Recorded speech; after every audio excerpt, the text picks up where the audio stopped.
Ρε εσύ Αδωνή, τι κάνεις εκεί? Κρύβομαι ρε Στέφανε. Να φανταστώ, από τον Πολάκη, έτσι.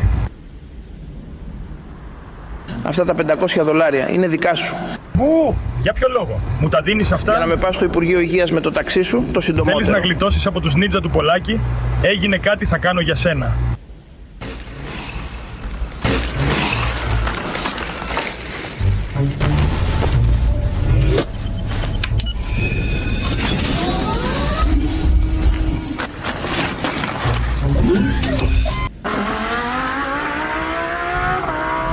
Θα σε φτάσω ρε φίλε Γεωργιάδη.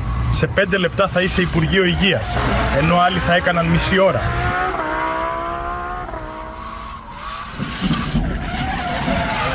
Βλέπεις, μας έχασαν οι νίντζα του Πολάκη. Νομίζω ο οδηγός ήταν ο Κασελάκης. Σήμερα έχουμε ελεύθερα διόδια στην Αττική Οδό, ρε Κουτσούμπα. Ήταν και ο Γεωργιάδης ρε Χαρδαλιά πίσω. Πολύ αγχωμένος μάλιστα. Σιγά ρε Κουτσούμπα, θα βιάζετε να δει την παγώνη για το νέο εμβόλιο. Και τι έγινε τώρα ρε μεγάλε? Σας ξέρω καλά εγώ εσάς όλους σας, αλλά αυτοί είστε. 298.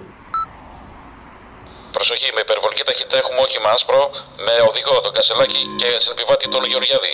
Ελήφθη.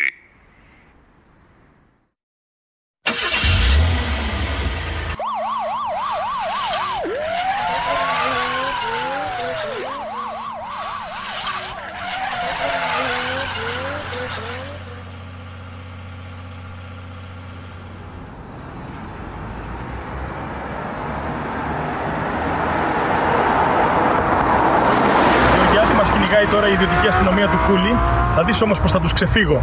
Μην πάρουμε και κλίση για ταχύτητα και καθυστερήσουμε κιόλας. Καλά ρε, γιατί βιάζεται ο Γεωργιάδης? Τον κυνηγάει ο Πανεπολάκης.